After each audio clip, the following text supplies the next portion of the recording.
Okay, well, officially welcome and thank you all for joining in on Thursday Tidbits, our faculty lunch and learn series, where we are going to give you just a tidbit of information. Today we are talking about physical wellness and connection to academic achievement and to student success in general here on campus. I'm Carly Deathridge. I'm the Assistant Director in the Office of Health Promotion. We are the prevention and outreach arm of the Center for Counseling and Wellbeing, and I will let all of our speakers go ahead and introduce themselves and tell us what you do here on campus as well.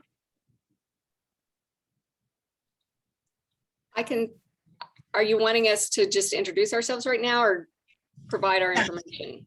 Yeah, okay. If you'll just introduce yourselves now, I'm going to share a little bit. Okay. I'm Katrina Shackley. I'm the Assistant Vice President of Wellness and Sport here in the Wellness Center. I'm Johnny Watley. I'm the fitness manager here in the Wellness Center, all things fitness. And I'm Jeff Boylan. I'm the Director of Sport and Recreation, also for the Department of Wellness and Sport. I'm Martha Brennan, the head track and cross country coach here at UCO starting season 13. I'm Brandy Gibson. I'm one of the licensed counselors here at UCO, and I teach yoga on the side.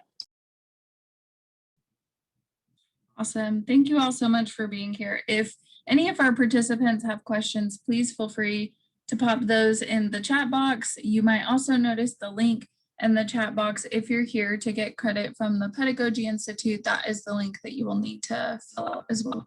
So just really quickly, I wanted to talk a little bit about the approach that we take here on campus around really looking at a total wellness approach to students and their well-being. So that includes emotional, spiritual, intellectual, physical, which we're mostly going to be talking about today, environmental, financial, occupational, and social. And so we talk about this in pretty much everything that we're doing. How can we take care of the students from a holistic standpoint? This 8 Dimensions of Wellness model is from SAMHSA, and they really have a toolkit and provide a model for what we should be doing around the 8 dimensions of wellness here on campus.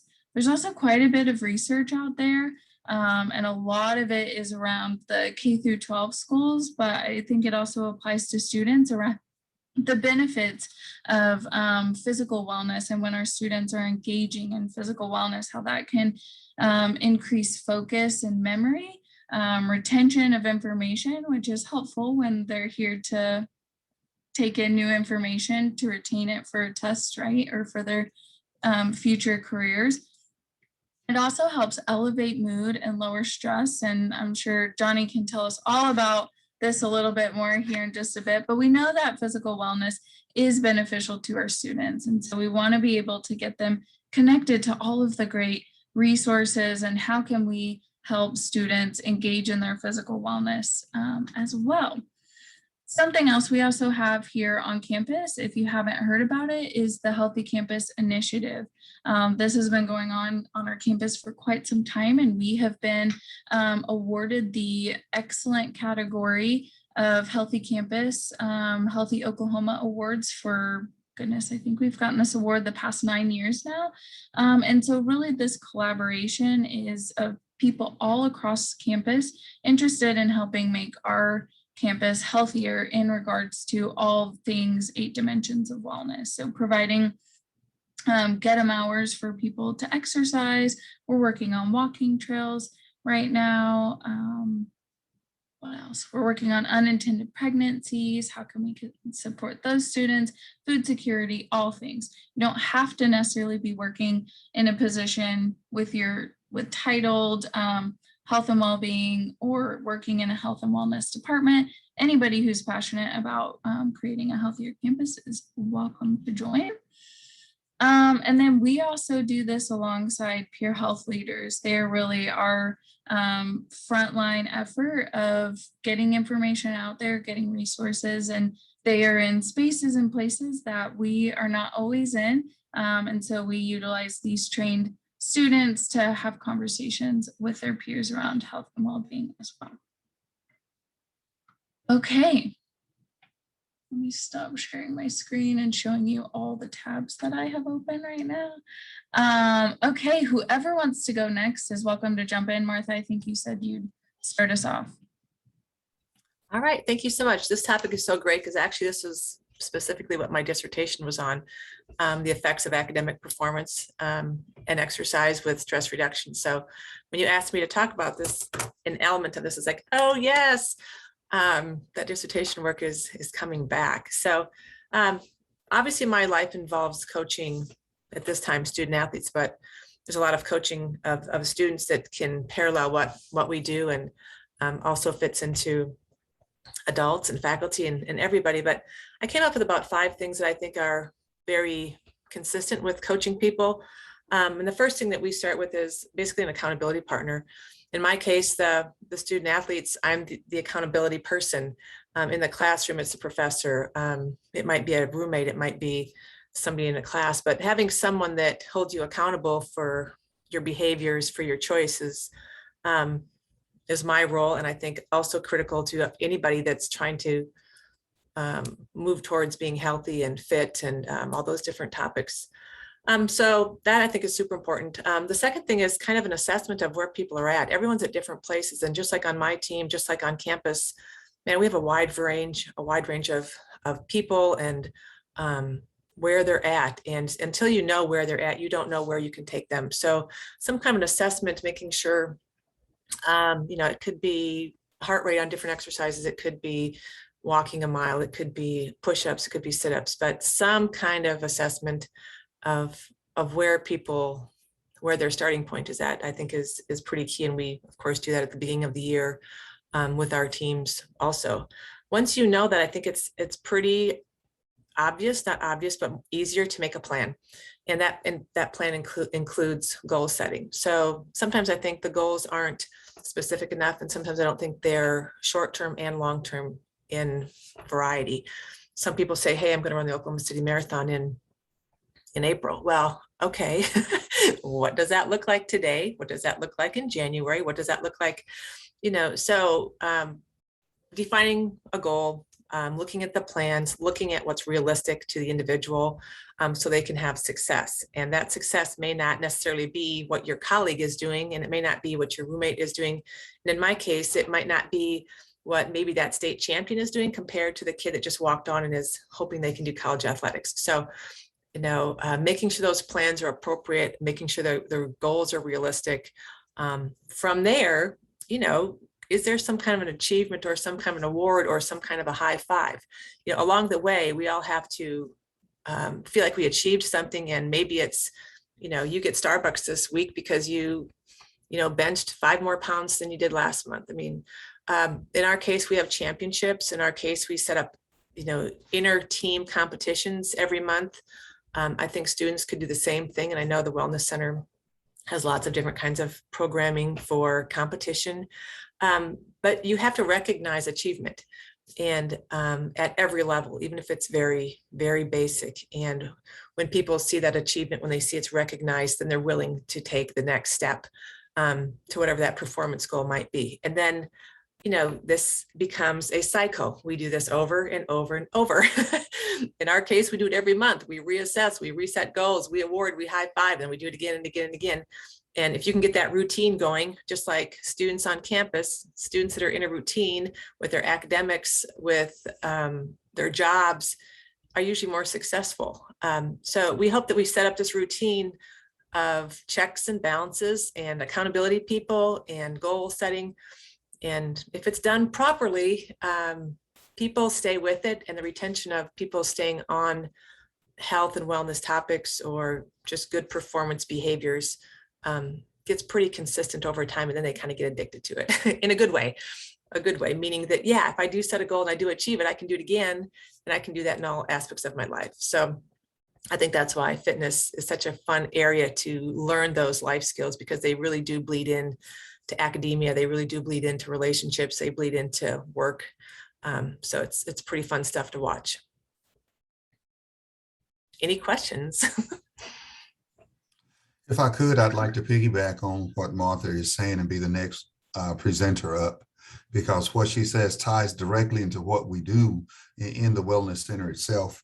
We do a free physical consultation once a year for anybody that's on campus. And she was talking about goal setting. That is the place where we get our start spot. And really our goal as a Wellness Center, as a physical unit, is to jumpstart the program, connect to campus, because we know when you're connected to something on campus, then you tend to stay on campus and be more successful. We're talking about being intentional in your setting up your program, and that means scheduling appointments with yourself.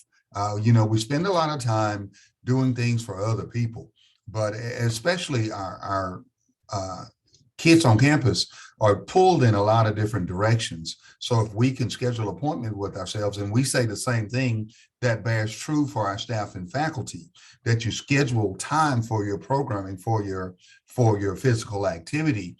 And we can talk about all the endorphin stuff that does for you, de-stressors that it does for you, but just the actual act of setting up that time twice, 3 times a week to start, that this is some me time, I call it, on the fitness floor, that I invest in myself. Here's the thing that most people don't know. For every hour you spend in physical activity, you gain an hour to the end of your life, all things being equal, because your body is healthier through your life. Now, if you get hit by a bus, then all the bets are off, but all things being equal, every hour you spend in physical activity gains an hour at the end of your life. And why physical activity? Because our body is a machine, especially our heart is a muscle. Like any other muscle, it needs regular rhythmic exercise to keep it healthy. And we can talk about the health benefits forever, but I would particularly want to talk about just connecting to campus another way, another avenue.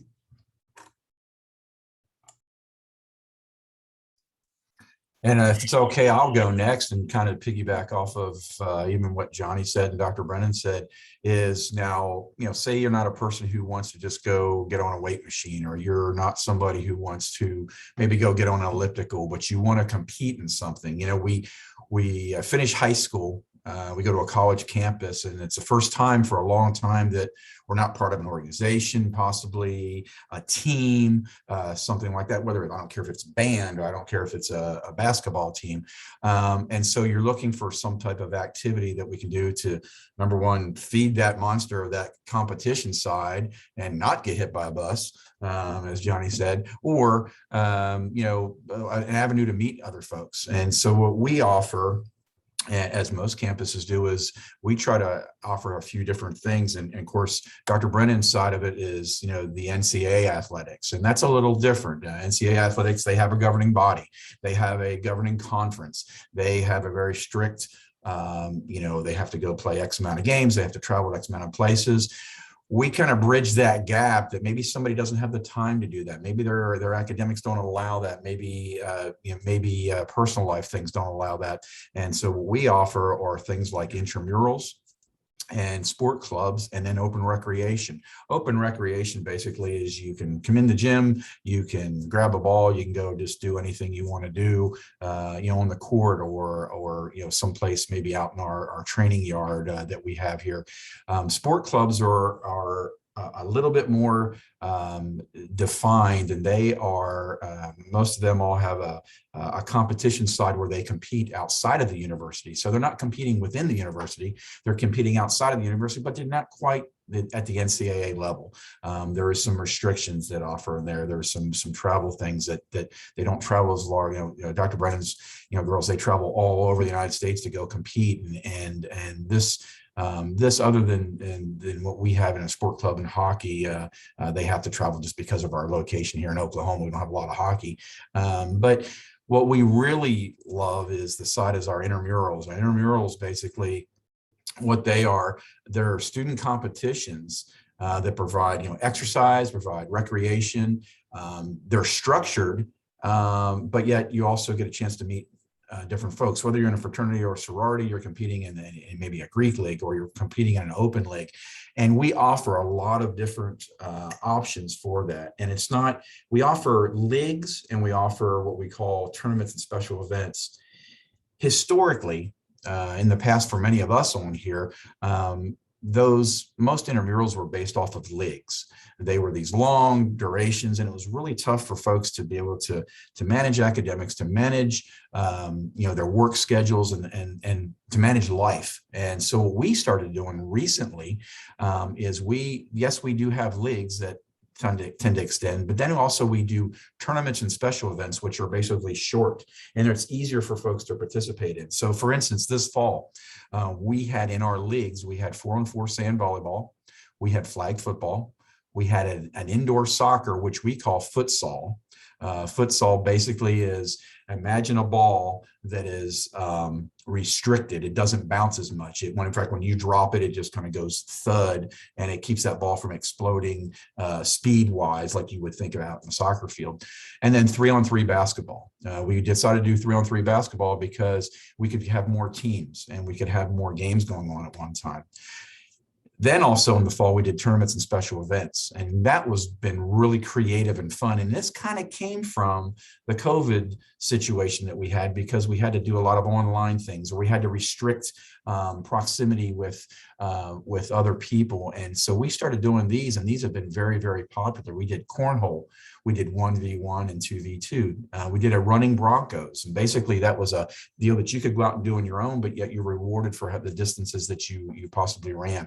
We did a soccer skills challenge. We had a lot of soccer players that wanted to do things like you see in 3-point basketball and those kind of things, but it was a skills challenge. Can you shoot the ball to a certain area? Can you control the ball dribbling? Soccer considers that.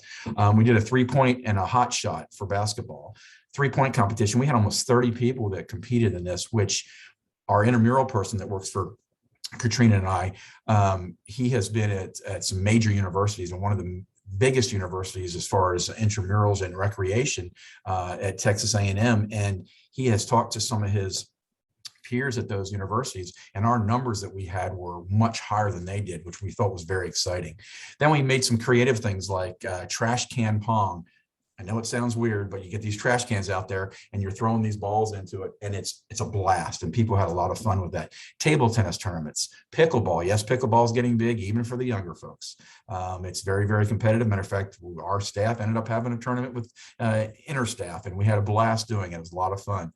Badminton, we have a lot of badminton. And then we did a college football pick'em.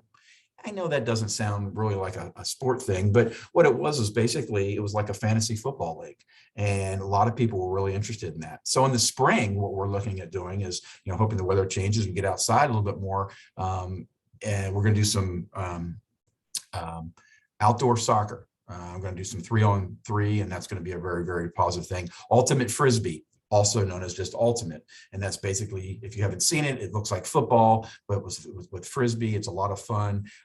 You just have to understand how to be able to throw a Frisbee. It's not football, basic. We're going to do indoor stuff like 6-on-6 volleyball, 5-on-5 basketball. And that's our leagues. But then in the tournaments and special events, we're going to hit things like kickball, more of the 3-point contest, cornhole again, table tennis, dodgeball. We're going to do a March Madness bracket. And we're also going to do some things about esports. And I know esports has been a big buzzword in the last couple of years. And of course, obviously we have one of the greatest esports facilities in the United States on a campus here at UCO. And one of the things that we did kind of in the leading up right after COVID is we did some esports tournaments. What people need to understand about esports, though, it's a little different, because each game, whether I'm playing a Madden football, a FIFA soccer, one of the Smash Brothers, Call of Duty, they all have their own license. So we have to get special permission and have to have those licenses in place. So what I would say is, if anything, whether it would be an indoor event, an outdoor event, or an esport type thing, if there's something that you're interested in doing, other than even our core sports, which we offer all the time, which basketball, flag football, volleyball, those kind of things, reach out to us. We're always creating events. We're always wanting and the great thing is we don't have to make a huge 16-week league. We can do it in a 3-week. We can do it in a 4-week. And that's sometimes is a lot easier for folks to be a part of. So that's all I have. Thanks. If somebody wanted to get a student connected with you and with all of the great things you all are doing, or even their team, would they just reach out to you directly, Jeff? Yeah, so what we can do is you can reach really anybody here in the Wellness Center. We can direct you to where we need to go, but we post a lot of things on our social medias. We have a lot of those events. And then what happens is basically, even if I'm a solo and I don't have a team, I don't know enough people to deal with on a team, but I want to play basketball or I want to play soccer. We have individuals, we kind of like almost like a free agency type deal was we sign up, we have a program, it's called IM Leagues, and it's where everybody signs up to compete and everything. It makes it really easy. It builds brackets and does a lot of great things. But if I'm a solo person and an individual and I want to compete, it'll put me out there and then we can go ahead and get them on a team. Or if I had a whole team that I wanted to get together, I've got 6, 7 friends that we want to go ahead. Maybe I'm not part of any other organization, but I just some friends that I met here and we want to go play. We can also do that. So yeah, we've been doing a really good job, I think, lately of getting things out on social media. We have signages, and our signages are electronic digital signages in the Wellness Center that list what we have offering and what we have coming up. We also have hard copy signages that are out there that are in our building that people can see what information and what games and what leagues and what things that we have coming up. So I will add a few more things to what Jeff and Johnny said. I know we're coming up short on time, but they took all my things I was going to say. No, I'm joking. So Jeff and Johnny and I are all a part of the Department of Wellness and Sport, and that includes our 2 facilities, the Wellness Center and the UCO Boathouse at Arcadia Lake. Those are all free services, free activities for the students, for the faculty, for the staff. And then if faculty and staff want to bring a spouse, those membership rates are extremely low. So I would encourage everyone to consider that. On most campuses, Department of Wellness and Sport is known as campus recreation. I mean, we can use the different words, but basically it's campus rec. And just to provide some background, there was a 2019 Rec and Wellness benchmark study. And campus rec does impact student retention. It leads to higher levels of students staying year after year. It actually leads to higher GPAs. And most importantly to us is it leads to somebody having a healthy lifestyle throughout their life. We certainly are caring about the students forever at this point because they then become our alums, and it gives them an opportunity to get involved and learn how to be involved, and then they stay involved after they leave. It does impact recruitment as well. There's a study out there that talks about 60% of students make their college decision based on the rec facilities that they see. Rec facilities are a really big deal on college campuses now, and students want to see a lot of opportunities there because they know if they're engaged, they're going to make friends and they're going to stick around. Jeff and Johnny basically went over our programs. I just want to point out a couple of things that are new. We do have a Wellness and Sports Student Board that we started this past year, and it's a board of about 10 to 12 students that we have for a year long, where they can make recommendations on events, on programs, activities, even the look of the building. They think our building is boring, and it kind of is. It's just painted beige everywhere. You come see it and it's all beige. So we're talking about repainting the building and making it more inviting. So if any of you have students that have a passion for wellness or sport and want to be more involved specifically in that area, I would encourage you to reach out to me about possibly being on the board. And then, as everyone knows, I'm sure the OU Physicians Clinic is no longer. And in that space in the spring, we will have an integrated wellness space, which we're collaborating with not only our department, but we will also have a counselor there. We will have a case manager there, which counseling and well-being is helping with. The academic house of dietetics and nutrition will have a presence there to provide opportunities. Nursing will be there. We will have a central pantry there. And it's going to be a great opportunity for students, you know, going back to what Carly said about total wellness. That's what we're trying to offer there. We want to be more than just a building people come to work out in. So if you have any name suggestions, let me know. We're still looking for a name for the space. And that's really kind of all of our services. And Carly, thank you for this opportunity. And I think Brandy is the only one left. Hi, thank you. So mine is a little different, I guess. Mine is really trauma-informed yoga. So like I mentioned earlier, I'm a yoga instructor as well as a counselor. I've been in counseling, practicing for 17 years now, and I've been teaching yoga for about 4 years now. And I like to incorporate the two because I feel like they really complement each other very well. Trauma-informed yoga is just that, looking at the individual. I like to, when I go in and teach a class, speak on what this mat can do for you. So this mat is kind of like a safety net, a safety bubble. No one is allowed on your mat unless you invite them in. So this is your safety net. With trauma-informed yoga, I like to also look at the lighting. I want to make sure it's not too dark. I like to pay attention to my own language as the instructor, speaking and giving them instructions. Thinking about body posture, what does this feel like to each individual? And then obviously thinking about music. Sometimes music can be a little triggering for some people as well too. So I always want to pay attention to that. Trauma-informed yoga really gives the participant an opportunity to learn more about what they're feeling inside of their body. So that helps them with emotion regulation, which we know also helps with academic success and being able to retain information, and obviously retention, staying in school. So if they feel more comfortable, if they are more able to emotionally regulate and take care of themselves and have that overall healthy lifestyle, then they can be more academically successful. Awesome. Are there any questions from anybody who's here right now? You can unmute or put it in the chat box. Donnie, I know you mentioned some assessments that you all do in the Wellness Center. Will people just get in contact with you if they're interested? Is that just for students or for staff and faculty? It's students, faculty, and staff, and we have a QR code in the physical building where you can scan the code in your phone, and it's also on the website that you can go in and make your own appointment. A shameless plug.